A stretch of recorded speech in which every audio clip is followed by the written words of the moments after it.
What's up guys? Welcome to my YouTube channel. Today we will be looking at 3 simple ways to make money. So we could be doing this because you want more disposable income, or maybe you want to look to get out the 9 to 5 rat race. So the first thing we're going to look at is buying and selling.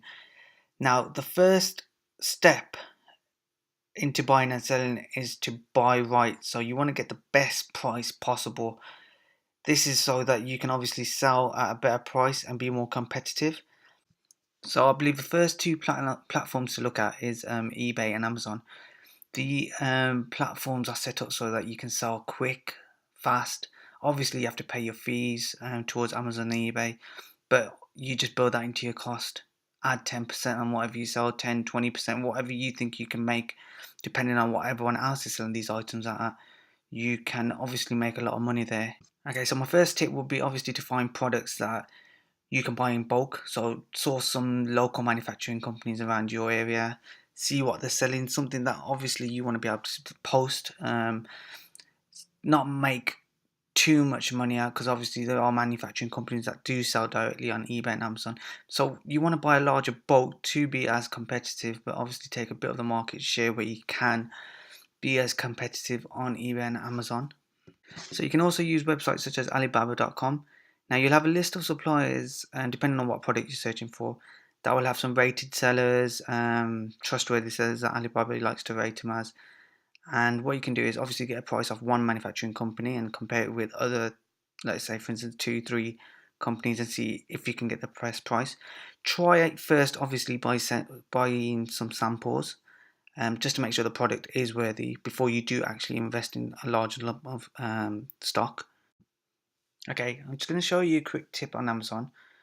So let me just get onto the Amazon website, and first of all what we're going to do is in the top section we're just going to just type bath towels, um, just being random, and what we're going to do is look to click on the first product, not the sponsored ones, but obviously the first product that sells bestseller.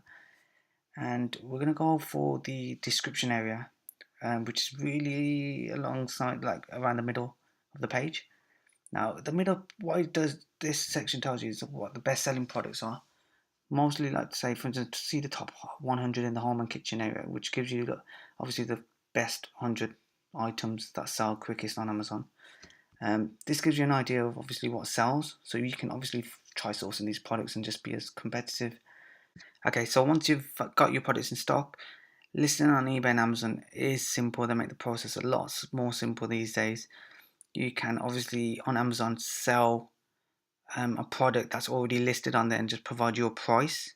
So if you're more competitive on a product that's already listed, you're most likely going to sell more because you'll be the cheapest seller. This could be even more cheaper than what Amazon are providing directly from the warehouse. Okay, so the second thing we're going to look at is doing jobs online. So for instance, doing some video editing or making someone a logo. You can use websites such as Fiverr, Elance, or TaskRabbit. There's a lot more out there. Okay, so what you want to try doing is obviously check what other people are selling, what kind of tasks they are doing, and for how much. On Fiverr, it's usually a standard price, but obviously, if you get a higher rating, you can determine some kind of price indication. You can add hourlies also on Fiverr, but there's also stuff like Elance and TaskRabbit where you can browse jobs and submit your price on the job and see if you're competitive enough to do the job. They'll also look at your credibility and your past projects, etc., etc. So what you do is you want to build up some credibility by doing cheaper jobs, but obviously make sure you service it and make sure you get a very good rating for it. So what I'll do is just quickly show you uh, on Fiverr where you can find jobs to do, or what kind of hourlies to post to be competitive. So say if we click on graphic design and click on something like logo design, very basic, everyone else does it. And what I'm going to do is obviously look at logos and check the ratings, etc., etc., and see which one we'll click. We'll click on the first one.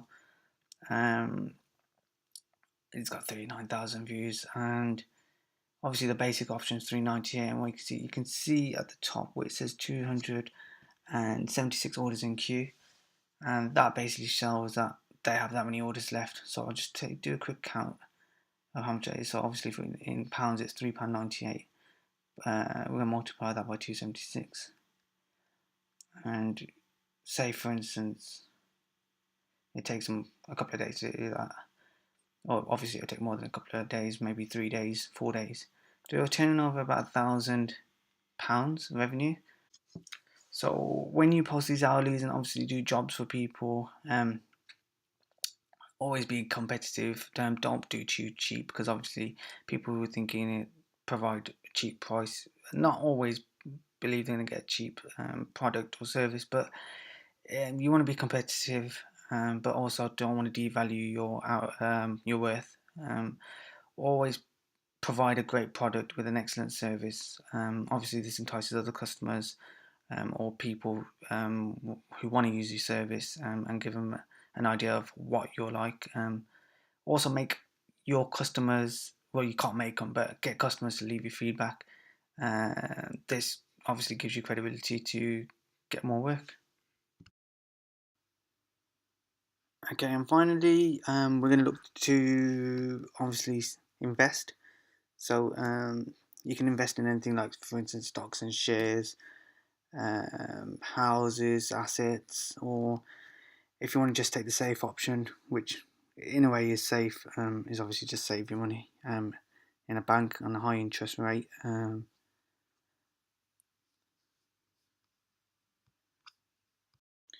Okay, so you can check which option is a greater return for yourself.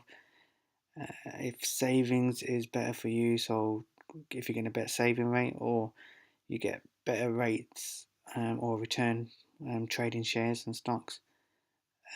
Obviously it's a patient waiting game, but it's also a safe option if you know what you're doing.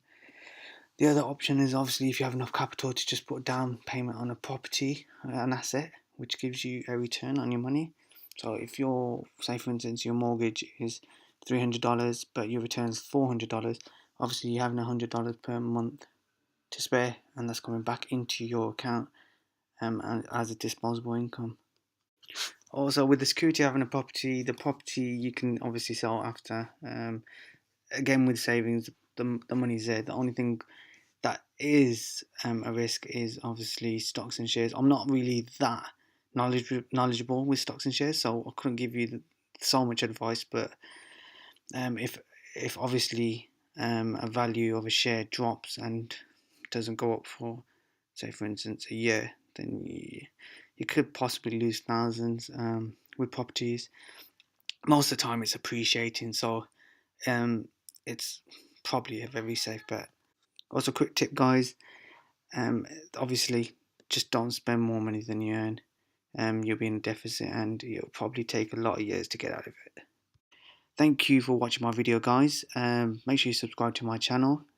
Also, if you have any suggestions or any questions, make sure you like the video and comment below.